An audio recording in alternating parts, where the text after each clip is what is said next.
बड़ी खबर आपको बता दें, गोगामेडी हत्याकांड से जुड़ी पहली गिरफ्तारी इस हत्याकांड में हो चली है। शूटरों को मदद करने वाला रामवीर गिरफ्तार हुआ है। इस वक्त की बहुत बड़ी खबर आप देख रहे हैं। रामवीर दरअसल वो व्यक्ति है, रामवीर जाट, जिसने शूटरों को जयपुर में बस तक पहुंचाया था और अहम गिरफ्तारी है। इसने अगर बस तक पहुंचाया है यानी रामवीर जाट जानता है उन दो शूटर्स के बारे में। एक बहुत बड़ी टिप मिली है ये पुलिस को। भवानी हमारे साथ हमारे सहयोगी फोनलाइन के जरिए जुड़ गए। भवानी, बहुत अहम गिरफ्तारी है क्योंकि इसी ने बस तक पहुंचाया। ये उन हमलावरों के बारे में बता सकता है? देखिए, बिल्कुल ये रामवीर उसका नितिन फौजी का साथी रहा, उसके साथ में पढ़ा और उसके बाद में जब नितिन फौजी जयपुर आया तब जयपुर इसी ने रुकवाया था होटल के अंदर, एक फ्लैट के अंदर।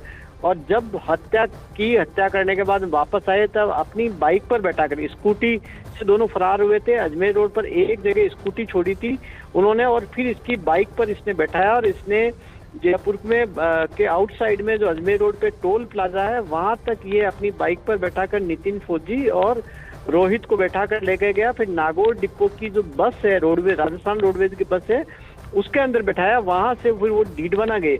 तो एक तरह से ये अहम कड़ी है सबसे बड़ी, जिसके जरिए पुलिस कोशिश करेगी कि आगे तक इस केस को खोलने की। जी, सुखदेव सिंह गोगामेडी हत्याकांड के दोनों हमलावर अभी फरार है। पुलिस अभी तक उन तक नहीं पहुंच पाई है। एसआईटी की टीमें जगह जगह पर छापेमारी कर रही है, लेकिन शूटर नितिन फौजी और रोहित राठौड़ कहाँ हैं अभी किसी को पता नहीं है। इस बीच में एक कार ड्राइवर को डीडवाना से गिरफ्तार किया, जिससे चौंकाने वाला खुलासा हुआ।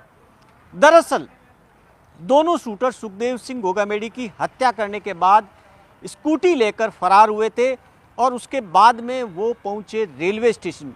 रेलवे स्टेशन से एक ट्रेन में बैठे डीडवाना की ओर जाने वाली।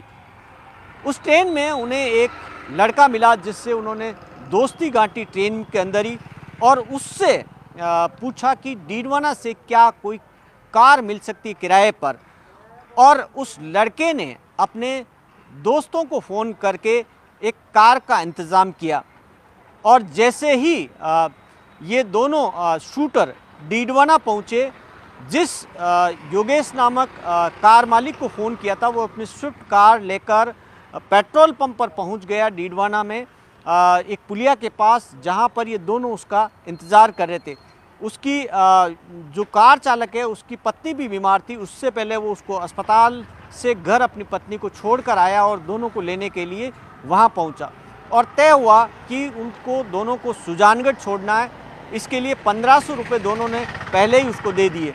दोनों कार में बैठे, वो कार लेकर सुजानगढ़ की तरफ आगे बढ़ने लगा। तब दोनों, रोहित और नितिन, दोनों उससे कहने लगे कि हिसार छोड़ दे और कुछ देर बाद में कहने लगे कि चूरू छोड़ दे। तो इस कसमकस चल रही थी। इस बीच में वो कार चालक का कहना है कि वो परेशान हो गया और दोनों को आखिर उसने सुजानगढ़ छोड़ने का फैसला किया।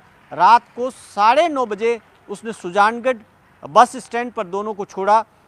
वहाँ पर जो नोखा से दिल्ली जाने वाली एक बस तैयार थी, दोनों उस बस के अंदर सवार हुए और वहाँ पर भी इस ड्राइवर का कहना है कि उन्होंने उससे बस कंडक्टर से दोनों को बात करते सुना कि किसी पुलिया पर उन्हें छोड़ना है। अब सवाल ये है कि दोनों ये शूटर दिल्ली गए या फिर रास्ते में उतर गए, फरार कहाँ हुए। लेकिन ये तय है कि जयपुर से डीडवाना, डीडवाना से सुजानगढ़ तक वो पहुंच गए और सुजानगढ़ के बाद में दिल्ली की ओर जाने वाली बस के अंदर बैठ गए। अगर वो दिल्ली पहुंच गए तो कहाँ गायब हो गए, अब ये तलाश जारी है। जो एसआईटी की टीम है वो हरियाणा पुलिस से भी संपर्क में है। हरियाणा की टीम भी जगह जगह पर छापेमारी कर रही है, लेकिन अभी तक इन शूटर का अता पता नहीं है। ये वो दोनों शूटर हैं जिन्होंने सुखदेव सिंह गोगामेडी को दिन दहाड़े गोलियों से भून डाला। सिर्फ गोगामेडी को ही नहीं, गोगामेडी के साथ में उस शख्स को भी जो उन्हें गोगामेडी तक पहुंचाया, जिसने नवीन शेखावत, जो उन्हें लेकर गया गोगामेडी तक, उसको भी गोलियों से भून दिया। दोनों की मौत हो गई। 3 और पर भी उन्होंने फायर किए थे, जिसमें से एक जो स्कूटी जिसकी स्कूटी लेकर फरार हुए थे वो अस्पताल के अंदर भर्ती है, घायल है। और जो अंगरक्षक है गोगामेडी का वो भी इस वक्त अस्पताल